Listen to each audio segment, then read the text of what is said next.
Hey folks, my name is Jen, and this is, believe it or not, take 2.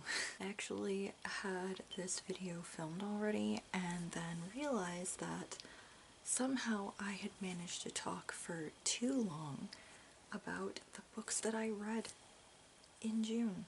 So we're gonna try this again. Anyway, this past month I read 26 books, which feels insane, really, unless you realize that the majority of those were 2 manga series. So, yeah. Let's actually start off with the 2 manga series. So, firstly, I read Wild Ones, which is a 10-book series by Kyu Fujiwara, and this is following a young girl named Sachi Wakamura. Her mother has recently died. Her father passed away when she was very young, so she's essentially an orphan, just trying to figure out what she's going to do with herself. And then her estranged grandfather comes to take her home with him, and you find that this grandfather, who her mother had previously said, like, her whole life, oh, you know, your grandfather's dead. He wasn't. He was in a different city, and he is the head of a Yakuza clan. So Sachi has now been pulled into this world, basically, of the Yakuza and getting to know her grandfather and the rest of the members of that family. So it has like some family elements to it.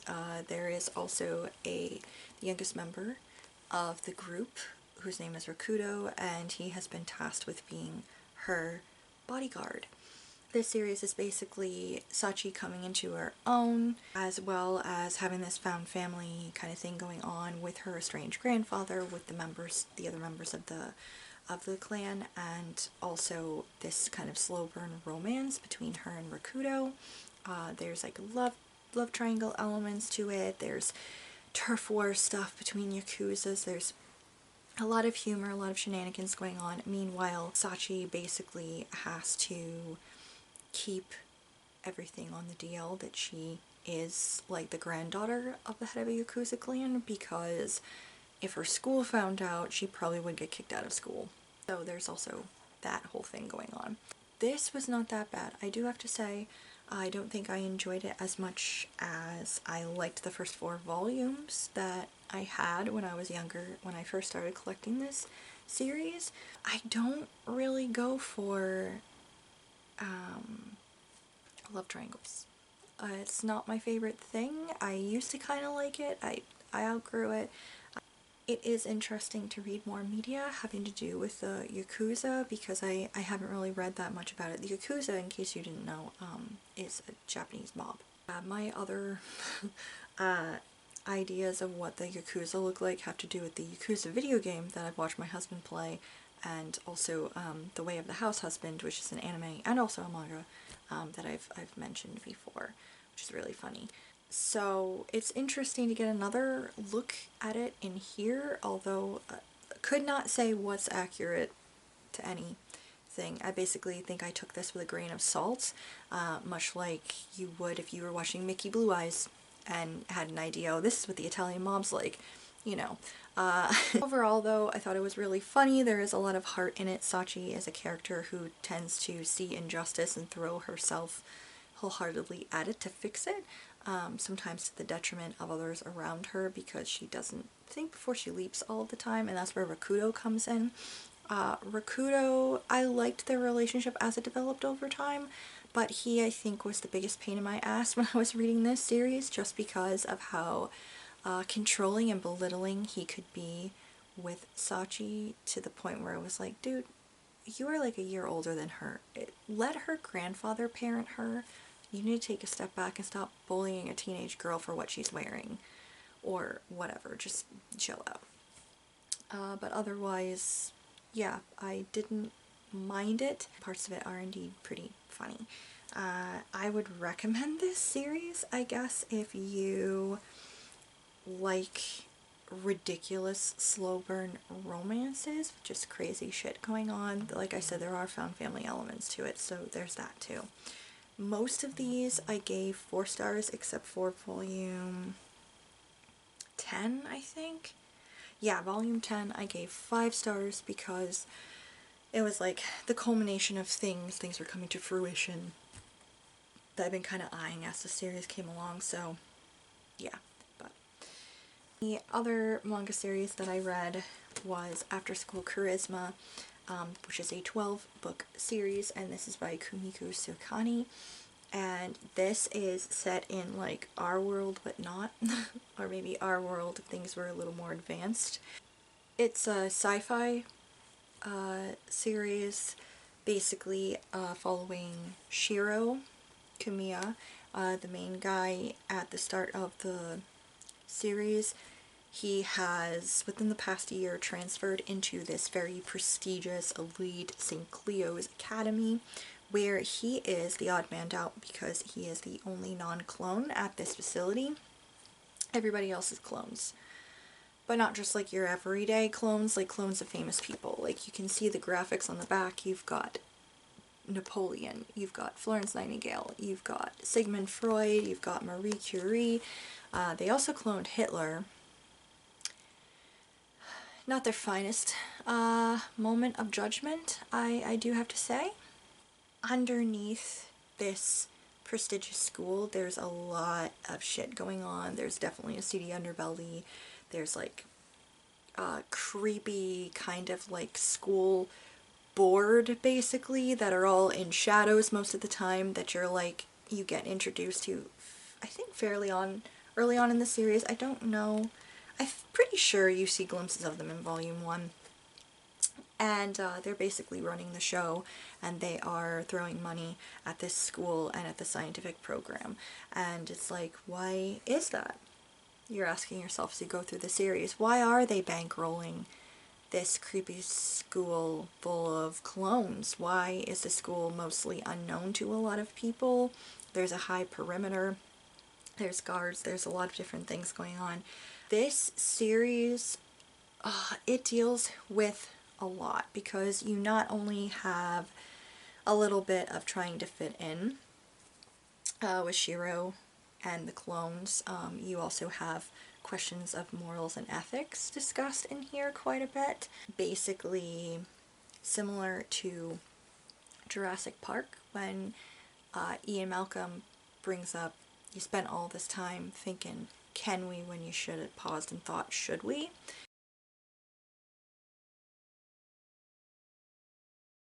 That's kind of the general main theme behind here is you thought, can we? And you did it, but maybe you should have pondered more, should we? Should you clone people? Should you clone famous people? There's a lot of stuff dealing with, is that really ethical? As well as a couple of other arguments about personal, like, who are you? More philosophical, kind of like, who are you as a person? Because you have the clones, and one argument is, should we have cloned famous people because didn't they already have their moment in the sun, for good or bad, doing their work, pushing us forward with progress, again, whether good or bad, because you've got Napoleon, who did some good things but also was a dictator, so he also did some bad things, and then you've got Hitler, which did atrocities, and then you also have like Florence Nightingale and Joan of Arc and Sigmund Freud, and who else all had bad parts to them, but there were good parts too, and it's like a complicated thing. Well, they had their moment in the sun. Shouldn't we be allowing people now to do that? Why do we need them again? And then there is also a big question within the clones of, is it really fair to them, or are they not ever going to be able to surpass their past selves? Like, there's a lot of, can they even meet the expectations? And if they meet the expectations, well, they're expected to not only produce the same things, but even better results. And are they cursed to just never be able to surpass their original selves? Because they are indeed just clones. And then there's also another argument that is brought up fairly early on in here of, just because they are clones of famous people doesn't mean that their passions and wants are the same as those original people. Like, within this first volume, so it's not like a spoiler or anything, you have Marie Curie, and she has the smarts to be a scientist, but her passion lies in music, and she is trying to teach herself piano, and she wants to pursue music instead of being a scientist and making great scientific discoveries like her original. So there's a lot of that too, and there's also the underlying creepiness of, okay, we know people are bankrolling this, but with what purpose in mind? Why are they making these clones and they're all kids? What's going to happen to them after they leave the school? Very creepy. Honestly, not my usual kind of thing that I reach for. I don't really go for a lot of like philosophical, existential questions of who are we, and stuff like that. That's not usually my thing because it tends to end up filling me with existential dread. But this really didn't do that too much. I did enjoy how absolutely batshit crazy this series got.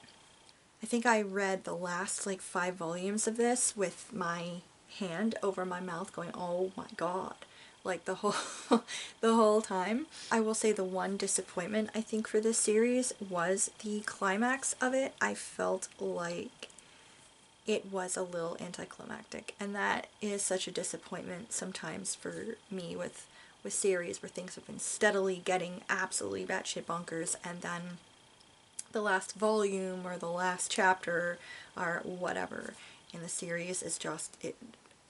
Oh, and here's the ending. And it's like, oh, okay. I think that's the only disappointing thing I had about this overall, was just how anticlimactic the ending was, when I was like, oh, this could have been so much. I don't know what it could have been, but it could have been more than what it was, I guess. But at the same time, I didn't mind the ending. It was just, like I said, a little lackluster, that's all. But overall, very fascinating series. Lots of nuance in the characters. Interesting character study of similarities with the clones and their originals, and also their own personality traits, and that like whole nature nurture thing I probably also mixed up in there too. Very fascinating. I do not like how they made me feel bad for a clone of Hitler. I don't like that. That was very complicated feelings that I have about that. But overall, I think it was very, very interesting and kind of fucked up. So yeah, if you are interested in the ethics of cloning within a high school setting, philosophical anime, sci-fi stuff, stories that are a little bit fucked up, maybe go for this. This was all 4 stars across the board for the whole series for me. It was 2 manga series. I also read 1 fantasy novel this month. Or rather, I finished 1 fantasy novel this month, and that was Stormfront by Jim Butcher. This is the first book in the Dresden Files. This is following Harry Dresden, or rather Harriet Blackstone Copperfield Dresden. He is the world's first and only consulting wizard detective, I guess, like Sherlock, but add some magic and pizzazz and shit in there.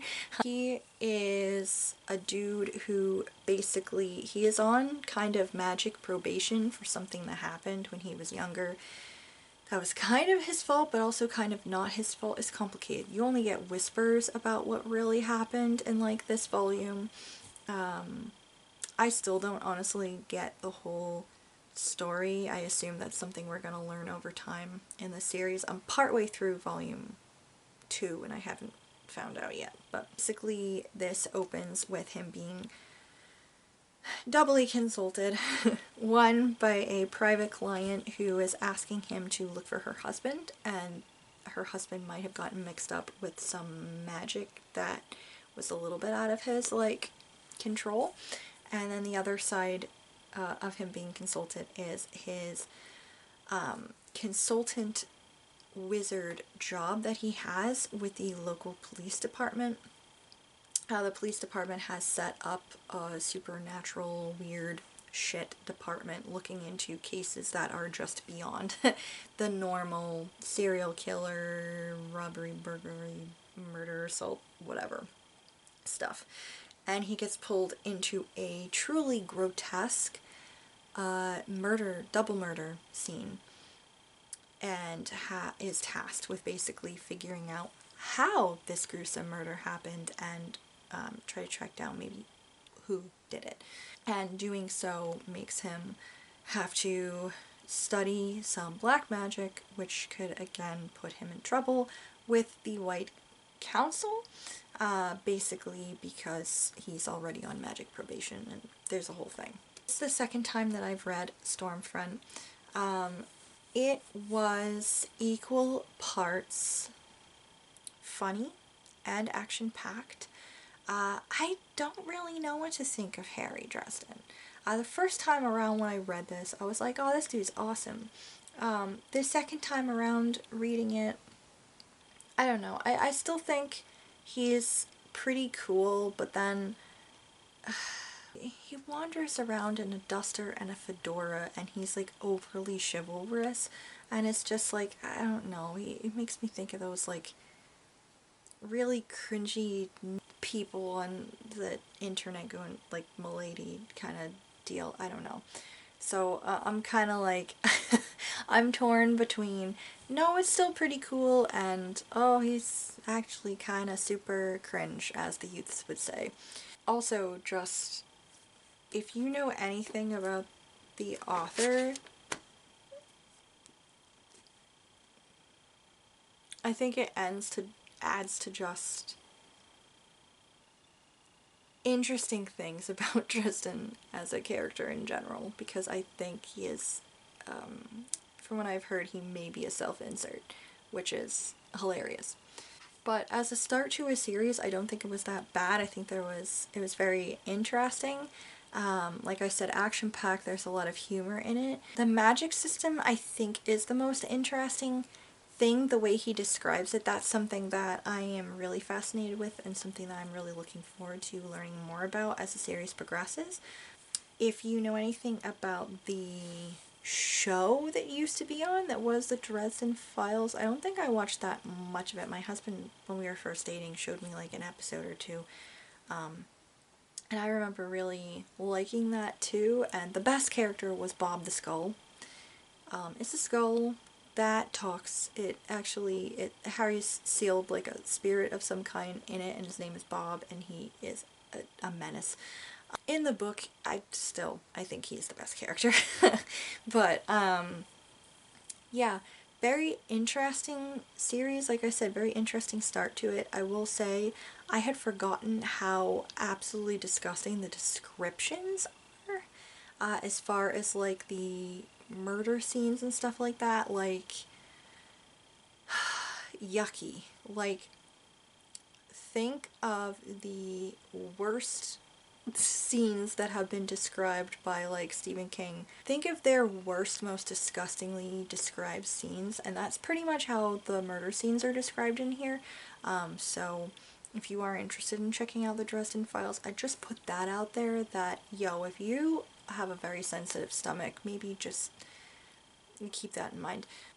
Fun start to the series anyway. And I'm currently in the middle of so many things, which is why I haven't continued with book 2 other than getting into the first like 5 chapters or whatever, but I hopefully will be picking those back up in the fall, and I think that will be a good time. So this, originally the first time I gave it was like 5 stars, and even though part of me wasn't as impressed as I was the first time, I just kind of kept it at that because, I mean, it is entertaining. It is a page turner.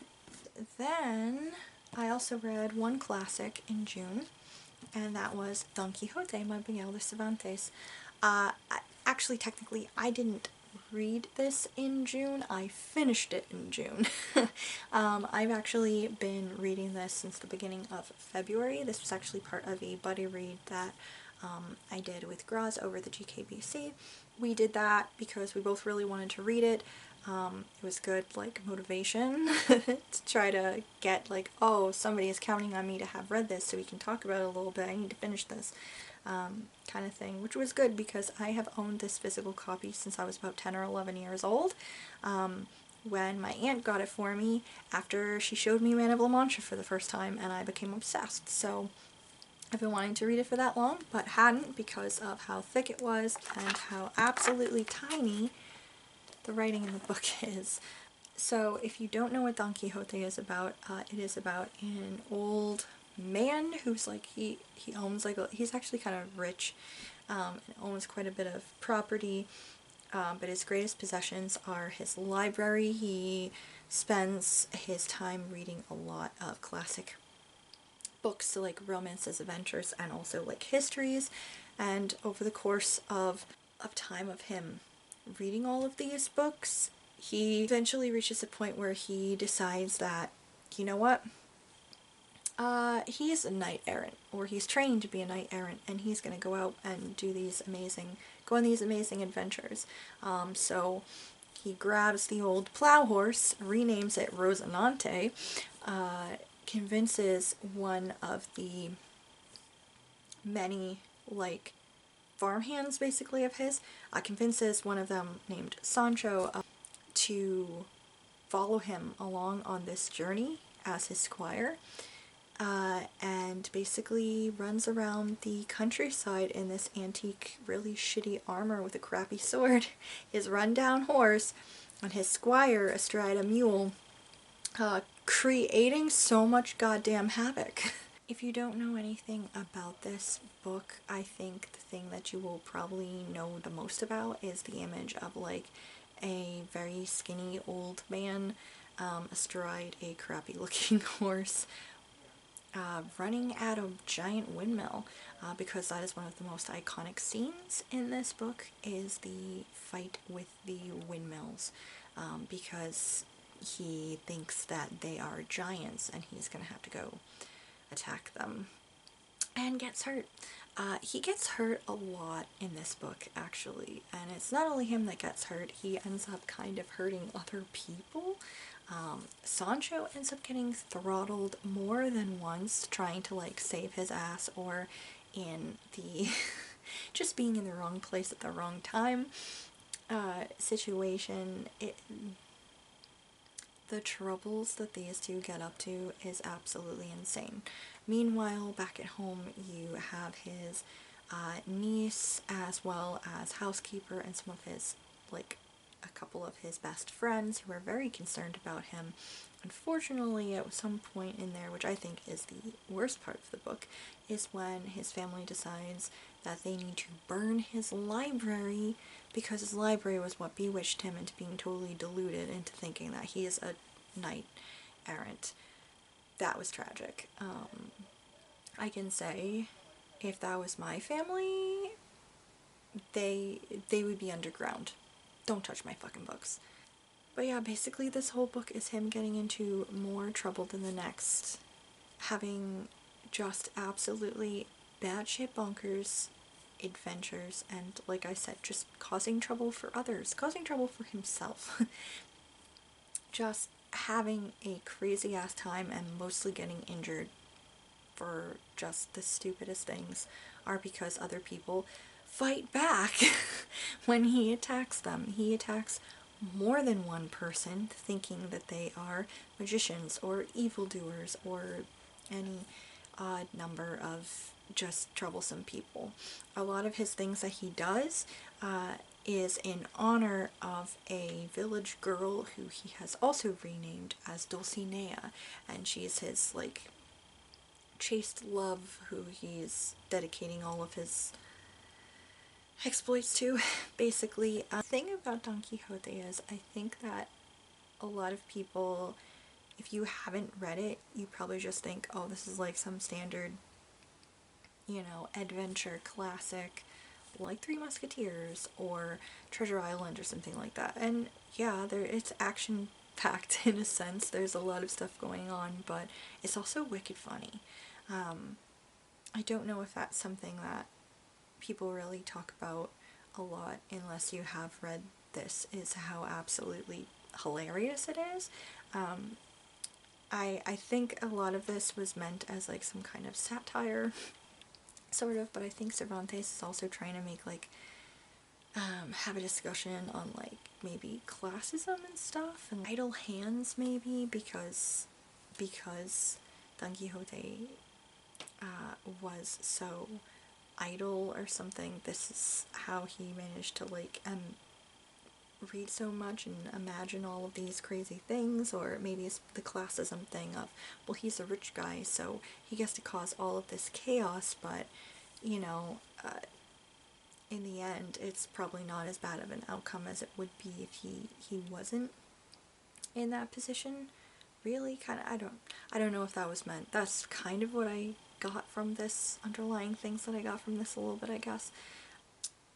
And there's a lot involved with that, I think, also in the later sections of the book, when he and Sancho end up becoming acquainted with this like Duke and Duchess. And honestly, man, I really disliked those people. Like, as much trouble and as absolutely stupid that Don Quixote could be sometimes, and all the trouble that he would cause others, I just didn't really like the Duke and the Duchess because they ended up manipulating him basically for their own pleasure.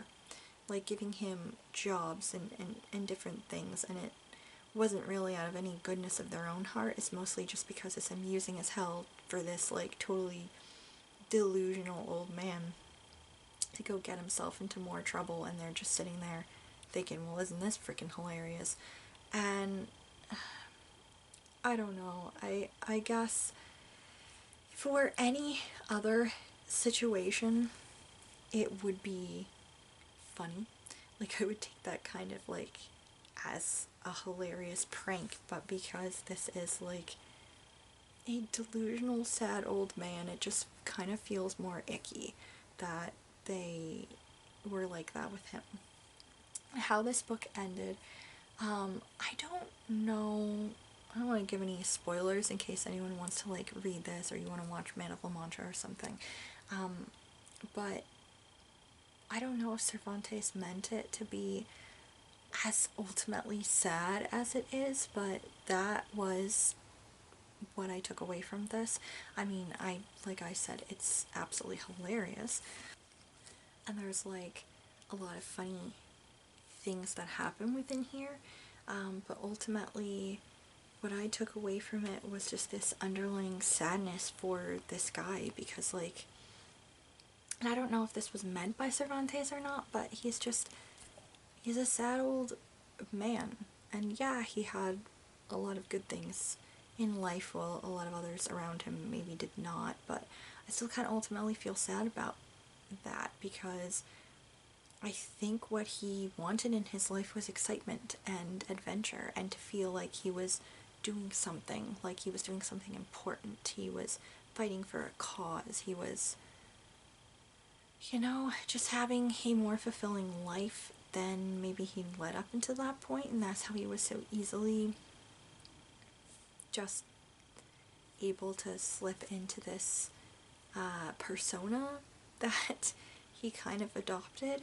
And you know, in the end, it's like reality has just got to come crashing through of, no, you're not a knight errant, you're not a big hero, you're a sad old man on a broken down horse. I think that's ultimately the saddest thing about this, and I think that's what made this pretty, just overall a really sad book, even though it is so funny and there are so many shenanigans and there's just absolutely ridiculous.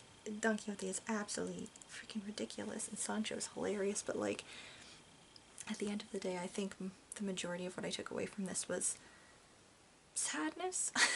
I'm in a weird headspace, but yeah.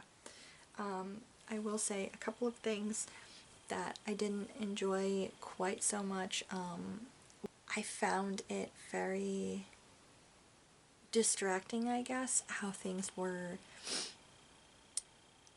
presented within the story. Like this idea that Cervantes is like a guy that's researching and collecting this story and like the other parts of him, like, oh, and then I found the original person who copied this down with this thing and that, and this investigative, like, this was a real guy, and I'm just reporting down what really happened through all these, like, oral stories and written, transcribed, whatever things. That took me out of it a lot and was also a little bit confusing. So I wasn't particularly fond of that aspect of it. And also, I think my other problem might have to do more with the type of book that I have. So this book this copy is from 1930, and it is the Modern Library Random House. It is Ozell's revision of the translation of Peter Matteau. And I think that may be part of how long it took me to actually get through this. Partially was my own headspace over the past few months. Just really being not in the mood a lot to get through a classic. But I think the other part of it might have been the translation that this is. Much like a couple of my other classics that were originally written in French or something. I think that maybe what I should have done beforehand was, instead of reading from this original copy that I got, maybe I should have researched what is the best modern, like more modern translation of Don Quixote from the Spanish, like what is the best one that I could read, because I feel like maybe I would have had an easier time with that than this, because of how this translation runs and how dry everything is, and how things are phrased in here. I'm just wondering, I think that might have contributed more to my having a harder time getting through this over just the past couple of months and kind of dragging my feet on it. I think that might have been part of the issue too. Overall though, I'm glad I read it. It was an entertaining time. Like I said, I ended up taking some sadness away from it, but I did enjoy it. It was fun to buddy read, because it's not something I do that often, so that was fun as well. And I'm really glad that I finally got around to this. I can check it off my big old book bucket list. And another one for my top like 24 reads of the year that I had to finish. Another one checked off, even though I don't think I'm gonna do well on that list for the last half of the year. But at least I got something else checked off. Do I still prefer Man of La Mancha over the book? Yes. Because it's a musical, and the movie stars Peter O'Toole. It was amazing, but this was still a good time, and I'm really happy that I did read it. Oh, and this was 4 stars. Then I read one nonfiction book, and that was Pity the Reader, on Writing with Style by Kurt Vonnegut and Suzanne McConnell. This writing book, originally based on the back and everything that I'd seen online, I kind of assumed, wrongly I guess, because Vonnegut's name was so high on this book, that this was going to be a writing book that Vonnegut wrote with Suzanne McConnell. That is not the case. This is a writing book that Suzanne McConnell wrote as his former student and friend of his.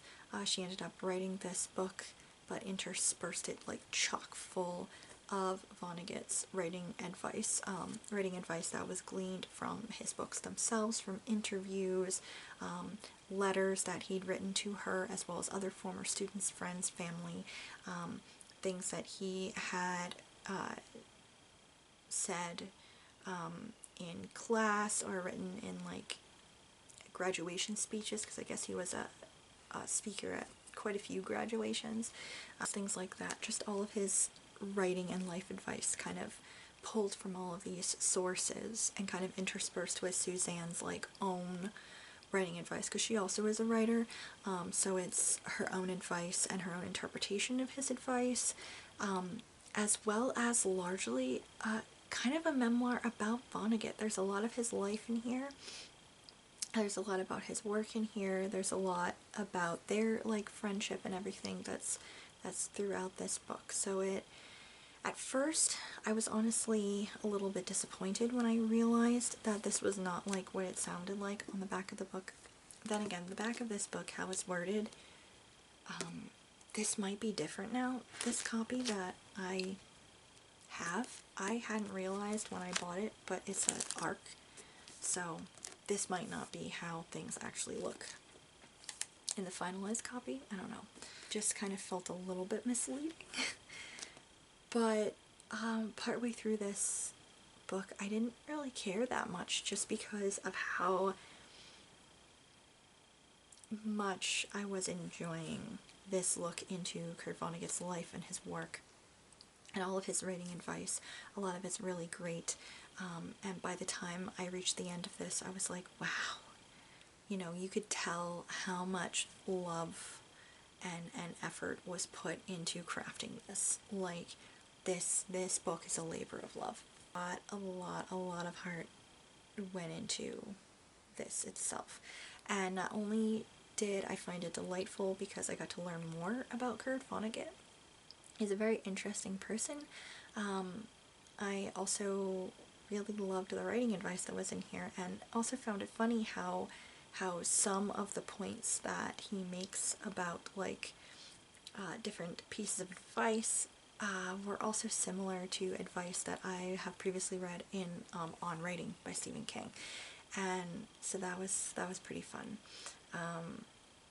Also, was really funny was seeing a couple of phrasings or things that King used in On Writing or is used in other works of his, and to find that they were probably plays on words or things that he had taken from Vonnegut's work itself. So that was fun. Little writing Easter eggs, I guess. I really enjoyed it. A lot of this is also super funny. Kurt Vonnegut himself was like a satirist, and I just really enjoyed it. I will share some of my favorite pieces of advice with you. Is find a subject you care about and which you and your heart feel others should care about. Is this genuine caring and not your games with language which will be the most compelling and seductive element in your style? He also says, say what you mean to say. Pity the reader. Our audience requires us to be sympathetic and patient teachers, ever willing to simplify and clarify. A writer who is someone who is willing to be uncomfortable enough or is uncomfortable enough by nature to wonder where people are, where they're going, and why they're going there. A writer is willing to take risks for that wondering. A writer cares that much about his or her subject. Writers can't write great things all the time. You do the best you can, then you have to move on. Otherwise, you'll end up writing the same book your whole life. I think it can be tremendously refreshing if a creator of literature has something on his mind other than the history of literature so far. Literature should not disappear up its own asshole, so to speak. The arts are not a way to make a living. They are a very human way of making life more bearable. Practicing an art, no matter how well or badly, is a way to make your soul grow for heaven's sake. You'll never make a living at being a writer. Hell, you may even die trying. But that doesn't mean you shouldn't write. You should write for the same reasons you should take dancing lessons, for the same reason you should learn what fork to use at a fancy dinner, for the same reason you need to see the world. It's about grace. Writers are specialized cells in the social organism. They are evolutionary cells. Mankind is trying to become something else. It's experimenting with new ideas all the time, and writers are a means of introducing new ideas into the society, and also a means of responding symbolically to life.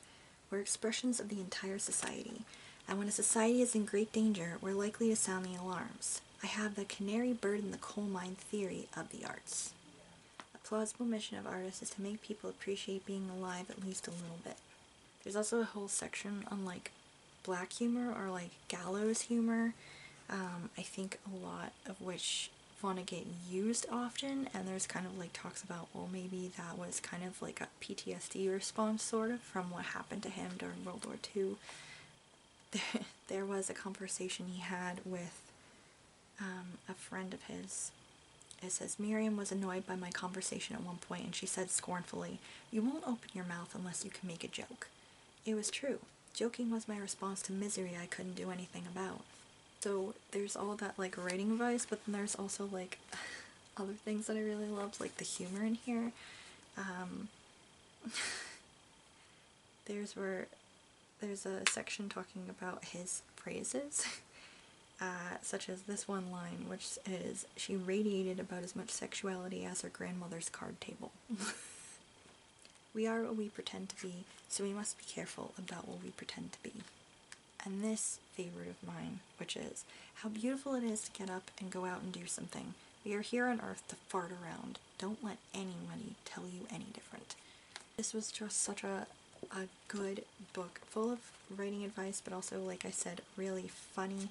I came to just really love Vonnegut over learning more about him in this book and seeing more of his advice, and reading some of the letters that he'd written to people. There is a copy of a letter he wrote to Suzanne McConnell, and she had basically taken some time off of her writing while she was getting married and very busy and teaching and stuff like that, and she was trying to get back to writing her novel and just not having a good time with it.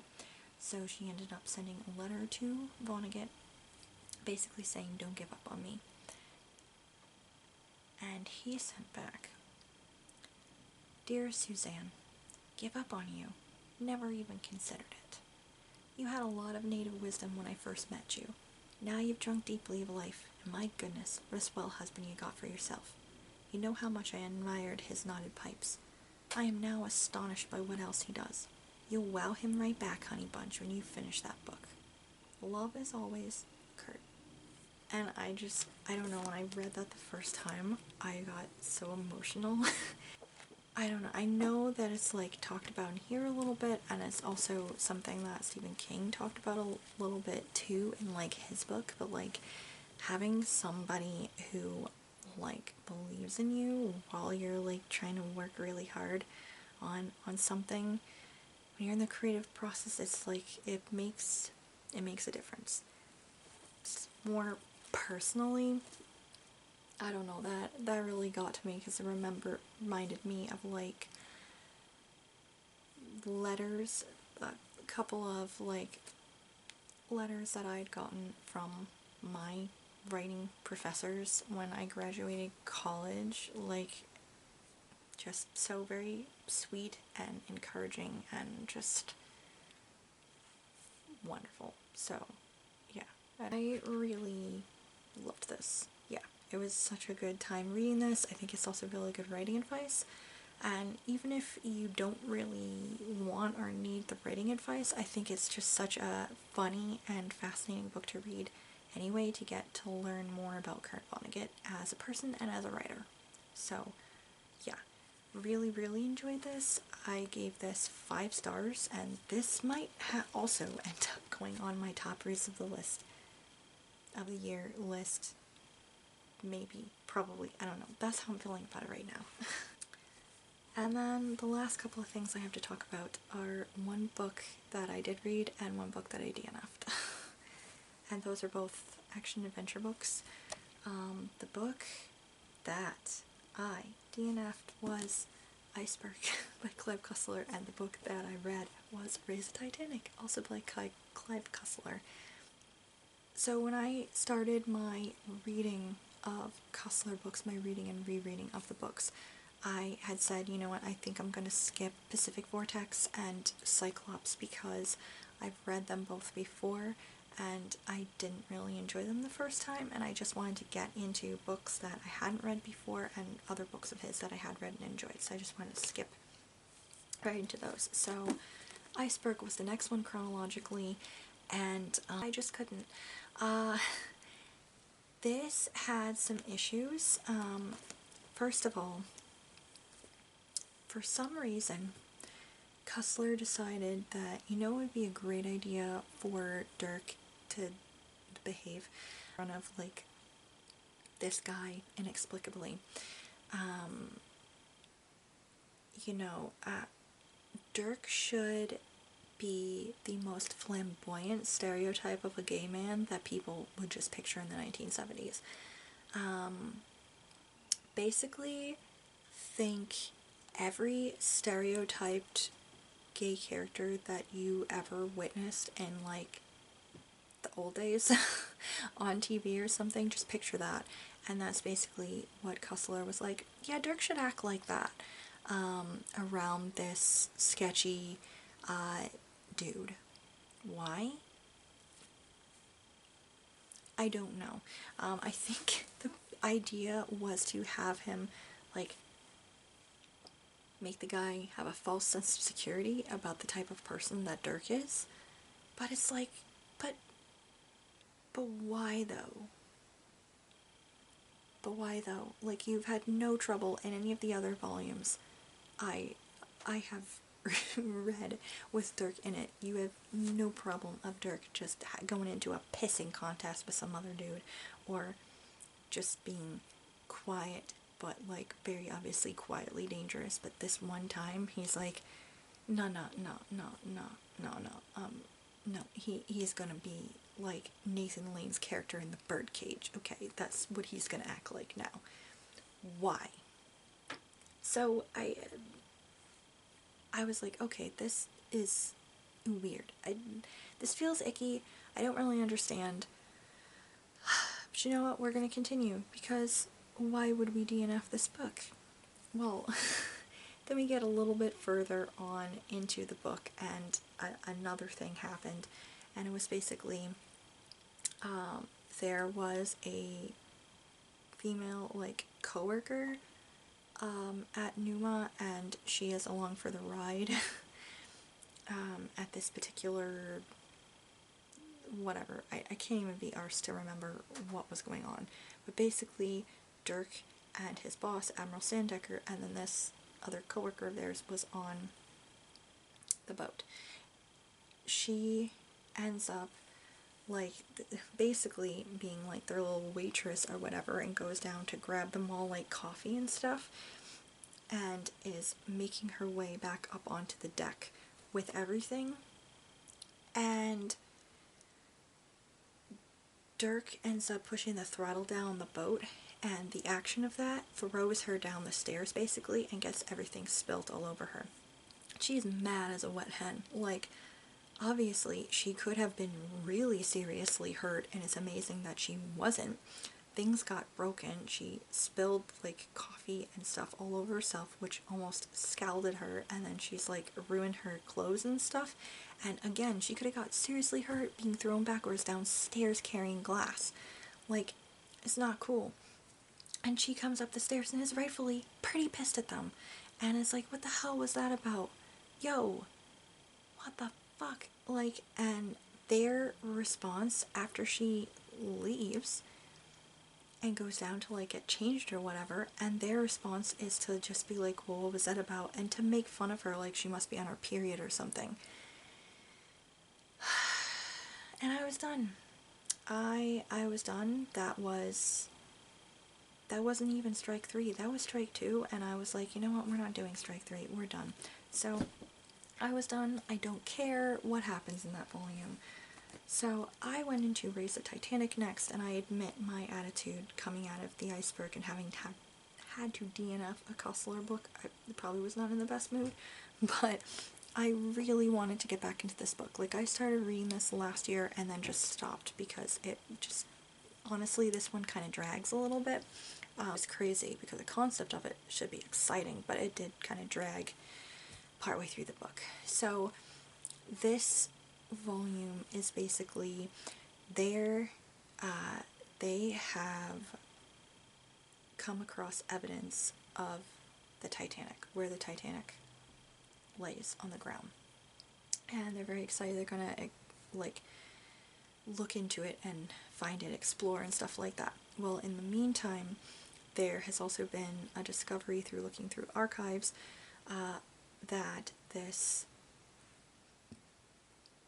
is a particular substance that was on board the Titanic when it sank. It was in the hold, locked up, and this particular substance that there's not really anything of elsewhere in the world right now.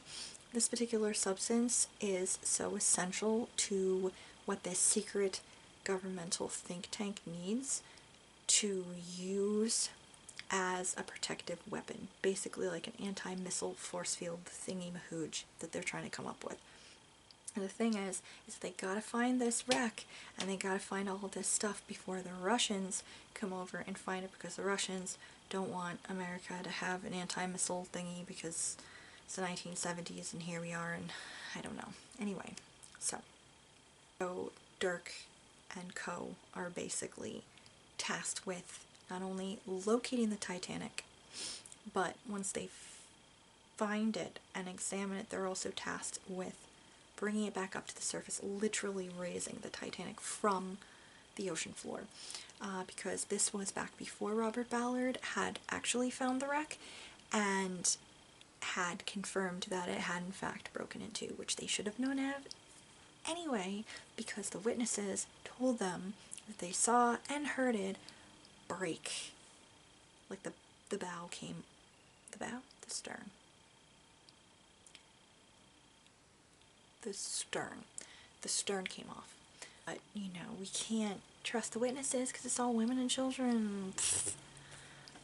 Well, guess what? In reality, it was in 2 pieces, so whatever. And this, they were thinking that it was still in 1 piece. So when they go down, they find it's still in 1 piece, and they're like doing this whole big thing to pull it off of the ocean floor and raise it literally up, and it's a whole big process, and there's a lot. Yes. So that sounds fascinating, right? That should be a lot of fun. This was such a slow burn. It was so slow actually getting through this book, and there were some things. So Dirk was basically a dick the whole time. Like, he is normally, like, very clearly a cold-blooded killer, but he's got that kind of, like, James Bond charm about him, though. Like, I guess a little bit Pierce Brosnan, but I think I'm leaning more towards Timothy Dalton's James Bond. Like, that's kind of how I had him in my head, was like a Timothy Dalton version of James Bond, because that's the kind of, like, cold-blooded as hell, but also deeply charming and romantic when he wants to be, and kind of has a good sense of humor, like that kind of view of him.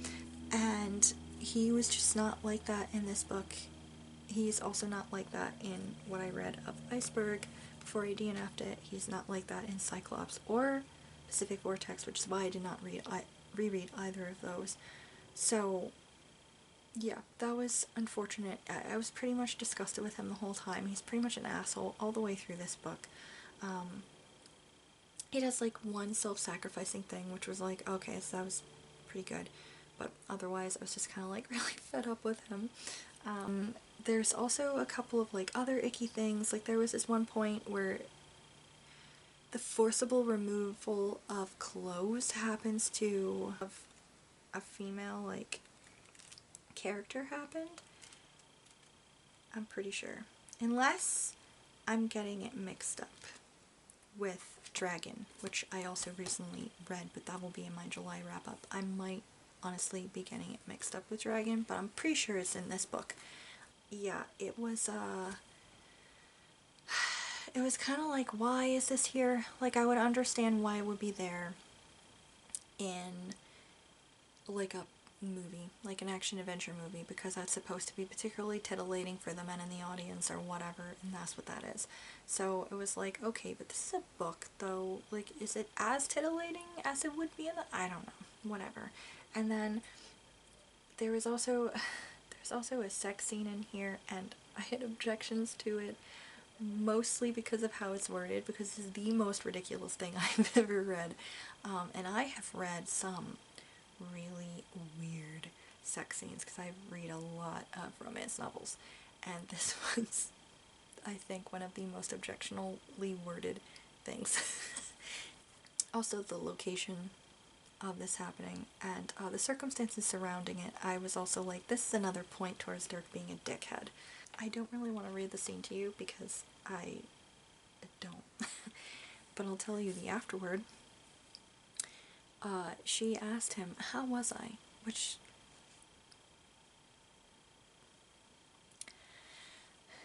has anyone ever actually had an experience of someone in real life turning to you after, you know, the horizontal cha-cha and they ask, how was I? I don't think it... Let me know. Is this a real thing that happens based in reality, or is this just some kind of fantastical thing that people dream up? Because I've never heard of nor experienced that. So, what? Anyway, she asks, how was I? And he responds, like a spastic tiger.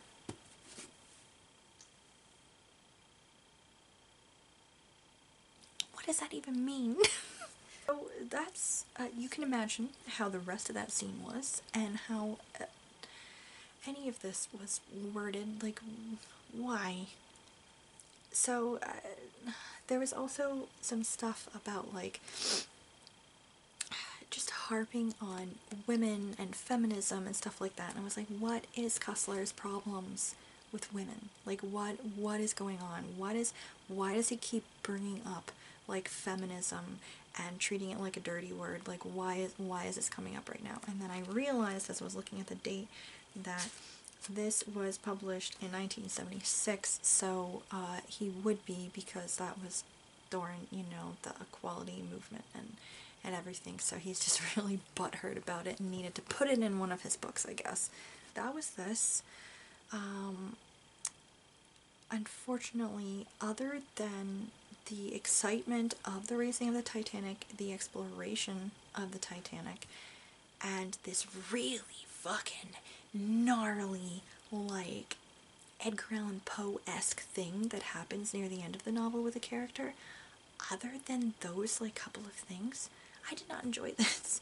But those couple of things were just great. Like, this Poe-type situation thing that I'm not going to tell you because it's a major spoiler, but it was so freaking gnarly, and I loved it. It was, I think, my favorite part of the book, which I don't know what that says about me, but it was great.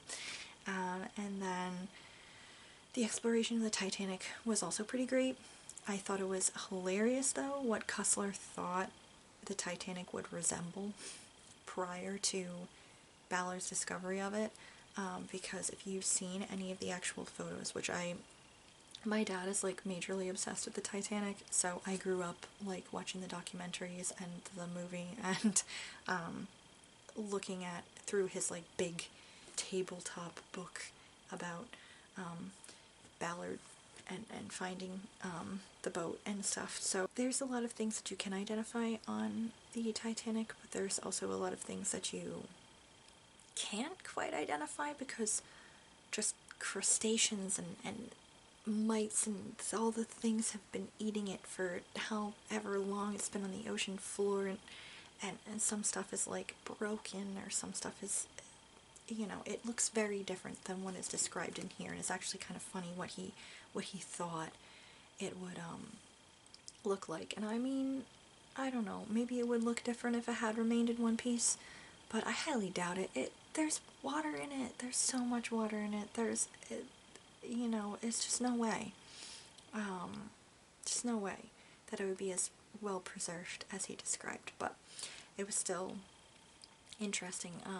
My one issue with that was I wished that we could spend more time on the Titanic. There was really not that much time spent on the Titanic exploring and looking around as there could have been, and I was kind of sad about that, because that would have been, I think, a lot more enjoyable to see more of it and to have more, like, things happen, like more action happen on board, and more discoveries and things like that. I think that would have been a lot more fun than this actually was. I do have a joke for you. I've been told it's a bad joke. Fun fact, did you know that the swimming pools on the Titanic are still full of water? Okay, that was terrible. I'm sorry. Was 3 stars. That's what I ended up giving this. And honestly, it probably would have been 2 stars if it wasn't for, like I said, the little bits of the Titanic that we saw, and also that really fucking gnarly scene near the end. That's what pushed it up to a 3-star, because that added to my enjoyment of it, but overall it was just a major disappointment, I think. Guys, that was everything that I read and also did not read this past month of June. I hope this video is less time than my original was. My original was over an hour and I just couldn't do that to you guys. But yeah, anyway, that was everything. Let me know if you guys have read any of these.